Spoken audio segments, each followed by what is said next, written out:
भिखारी का जादुई कटोरा। अरे सुनो, इस भिखारी पर तरस खाओ। अरे कुछ खाने को दे दो, पिछले 3 दिनों से भूखा हूँ। दौलतपुर गांव में रहने वाला भिखारी नरेश फटे मैले कपड़े पहने मंदिर की सीढ़ियों पर बैठा हाथों में टूटा फूटा कटोरा लिए भीख मांग रहा था। वो मंदिर में आने जाने वाले लोगों से खाना मांगकर अपना पेट भरता था।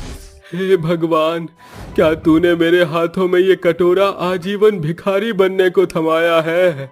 अरे मेरे साथ ही ऐसा अन्याय क्यों?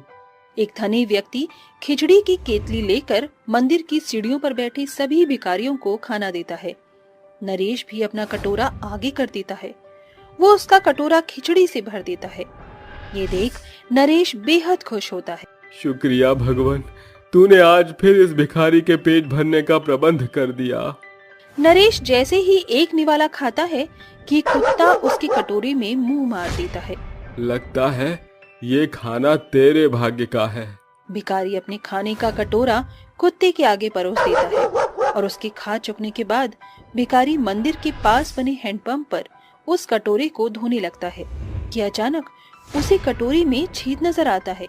ये कटोरा ही तो मुझ भिखारी के पेट भरने का एकमात्र जरिया था। लगता है अब ये भी मेरा साथ छोड़ने वाला है। भिखारी उदास मन से मंदिर के द्वार पर पड़ा रहता है।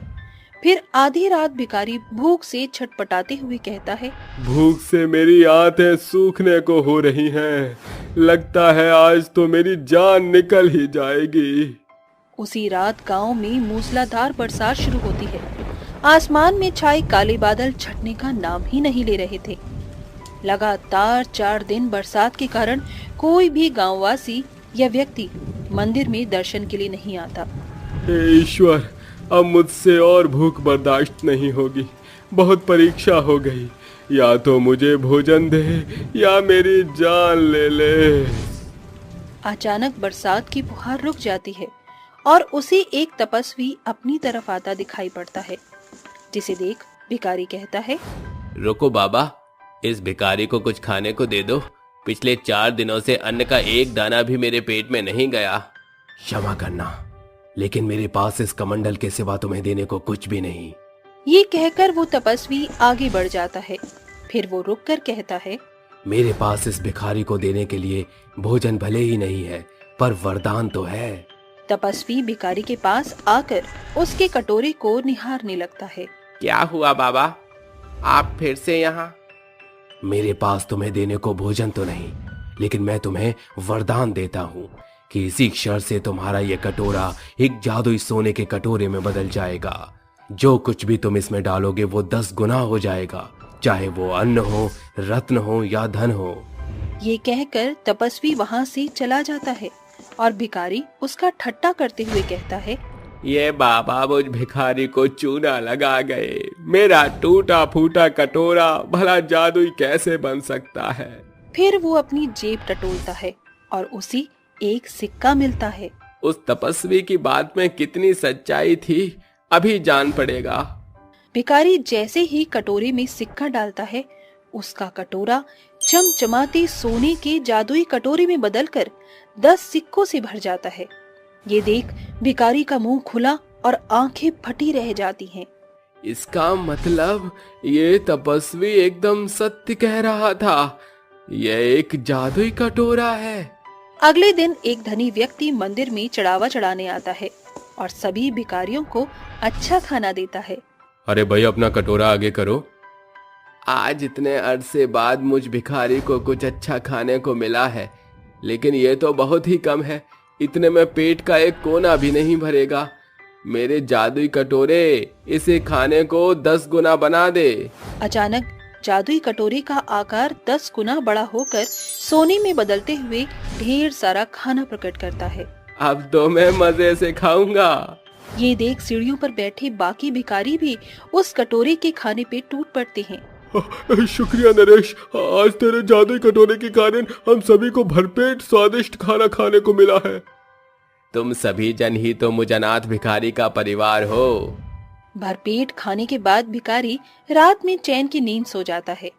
अगले दिन कमला नाम की एक औरत सोने से लदी हुई मंदिर में भगवान की मूर्त के सामने कहती है, अग्गा बाई, हे देवा, मेरे को और ज्यादा सोना पन्ना से भरना, हाँ? फिर मैं तेरे को 1.25 किलो मोतीचूर के लड्डू चढ़ाएगी। भिखारी उसकी बातें सुन लेता है और कहता है, मैं जानता हूँ कि तुम एक अक्खड़ और कंजूस औरत हो जो धन के लालच से मंदिर आई हो। हलकट, तू मेरी बातें सुनता जी? मेरे पास एक जादुई कटोरा है, तुम अपने गले का सोने की चेन इसमें डाल दो, मैं तुम्हें 2 सोने की चेन दूंगा। ये सुन कमला ठाके मार कर कहती है, तू कमला ताई को वेड़ा समझा काए? हट मला जाऊ दे, तेरे पास जादुई कटोरा है तो खुद फटे हाल से मालामाल काहे नहीं हो जाता, भिखारी। तुम्हें मुझ भिखारी की बातों पर भरोसा नहीं तो ये देखो। भिखारी कमला के फल के डलिया से एक सेब निकालकर अपनी कटोरी में डालता है कि जादुई कटोरा सोने में बदलकर हवा में उछलता है और एक तेज रोशनी के साथ कटोरा 10 लाल सेब से लबालब भर जाता है। ये देख लालची कमला दंग रह जाती है। ए देवरे, भिखारी, जल्दी से मेरे इस एक चेन को डबल करके दे। मेरे मददगार कटोरे, जल्दी से जादुई कटोरे में बदलकर मुझे इसका 10 गुना फल दे। भिखारी का साधारण कटोरा जादुई कटोरे में बदलकर 10 सोने की चेन से भर जाता है। ये लो, शर्त के मुताबिक तुम्हारे 2 सोने की चेन। मजा आवी क्यों? तू तो करोड़पति भिखारी निकला। मैं कल फिर आएगी, ठीक? भिखारी जादुई कटोरे के सोने के तमाम चेन को बेचकर अपने रहने के लिए एक घर खरीद लेता है और उस कटोरी को हाथ में लिए हुए कहता है, मैंने बरसों जिस कटोरे में भीख मांगकर खाया, आज उसी कटोरे ने मुझे फर्श से अर्श पर लाकर खड़ा किया है। अब मेरे जीवन का मकसद है गरीब और भिखारियों की मदद करना। एक रोज जब वो जादुई कटोरा लिए जा ही रहा था तो उसे सड़क के किनारे एक अजीब औरत दूध मुहे बच्चे के साथ भीख मांगती नजर आती है। अरे, कोई तो तरस खाओ, मेरा बच्चा भूख से बिलख रहा है। क्या हुआ बहन, तुम परेशान क्यों हो?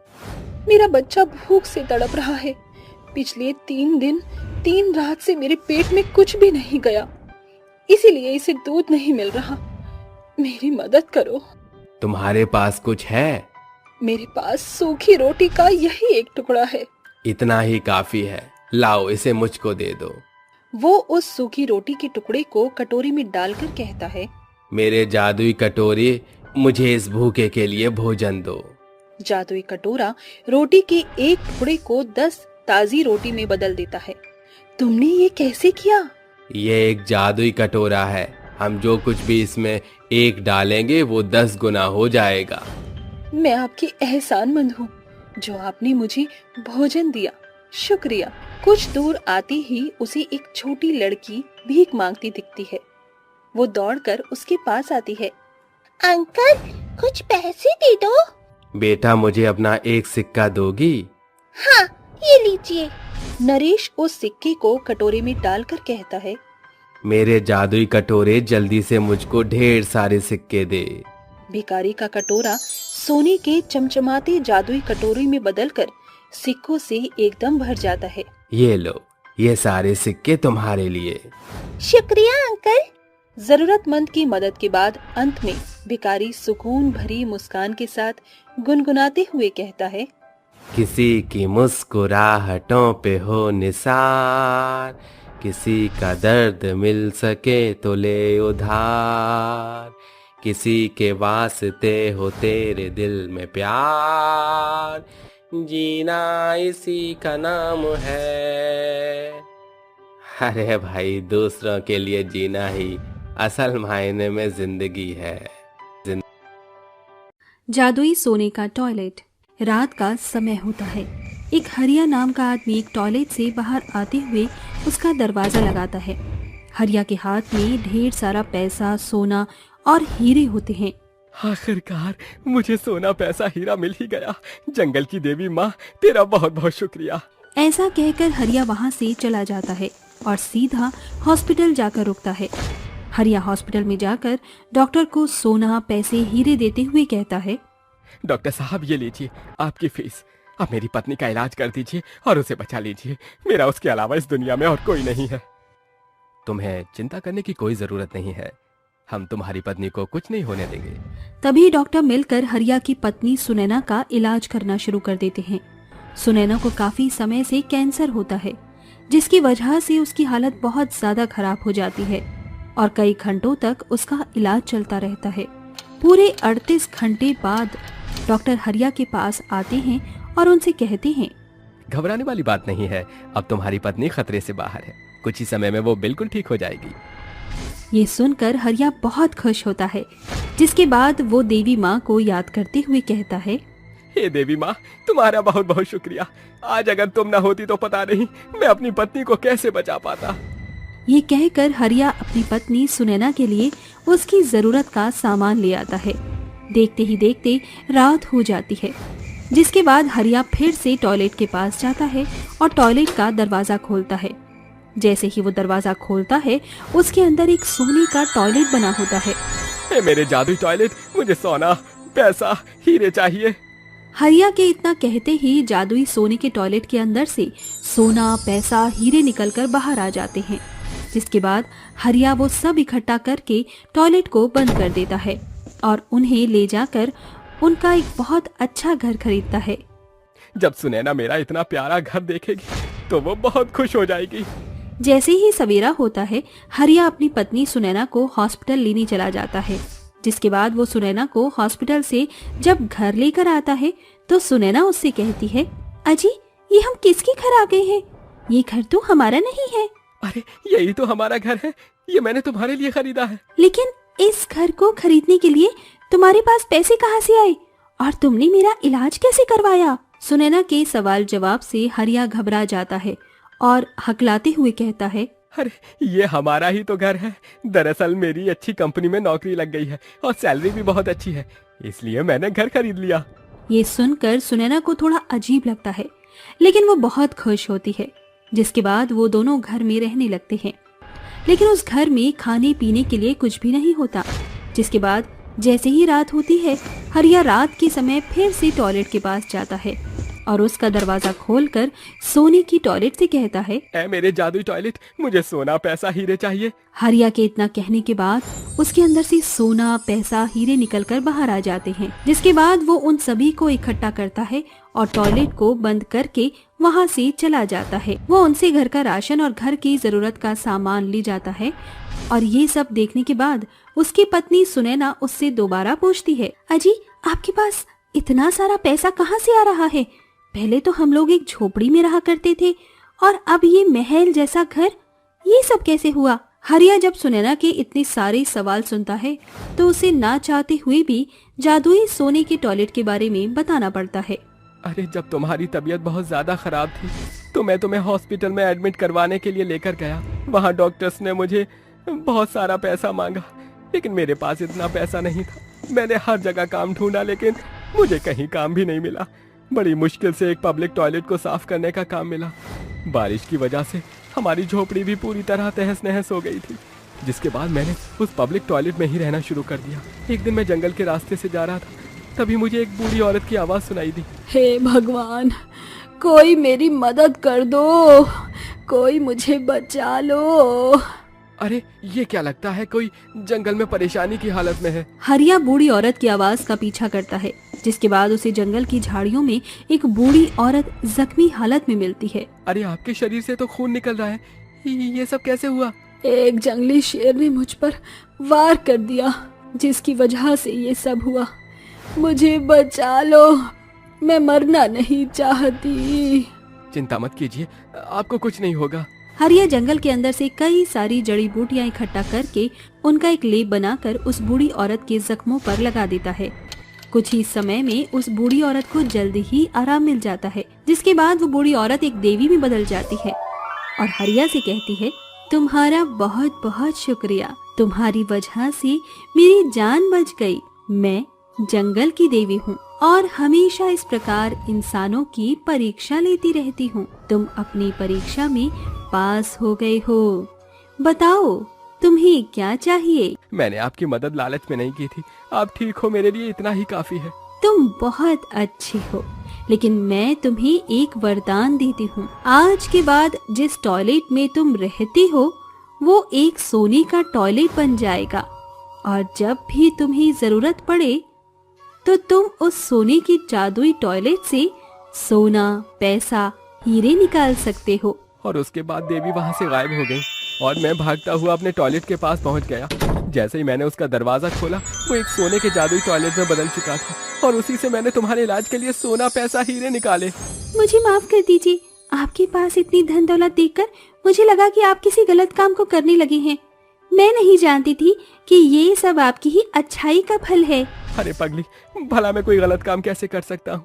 मैं तो गलत काम करने वालों को भी रोकता हूँ। वैसे मैंने कुछ सोचा है। अच्छा तो बताइए, आपने क्या सोचा है? मैंने हॉस्पिटल में मेरी तरह पैसों से तड़पते हुए लोगों को देखा है, इसलिए मैं जादुई सोने की टॉयलेट से हॉस्पिटल के गरीब लोगों की सहायता करूंगा ताकि कोई मेरी तरह अपने परिवार को बचाने के लिए इतना न तड़पे। ये सुनने के बाद सुनैना की आंखों में आंसू आ जाते हैं और वो अपने पति हरिया को गले से लगा लेती है। जिसके बाद हरिया रात के समय सुनैना को अपने साथ लेकर जाता है और जादुई सोने की टॉयलेट का दरवाजा खोलता है। जिसके बाद वो टॉयलेट से कहता है, मेरे जादुई सोने के टॉयलेट, मुझे इतना सारा सोना, पैसा और हीरे दो कि मैं बहुत सारे गरीब लोगों की सहायता कर सकूं। उसके इतना कहते ही टॉयलेट के अंदर से खूब सारे सोना, पैसा, हीरे निकलने लगते हैं। देखते ही देखते वहाँ सोने, पैसा और हीरे का ढेर लग जाता है। जिसके बाद हरिया वो सभी इकट्ठा करके ले जाता है और गरीब लोगों की मदद करता है।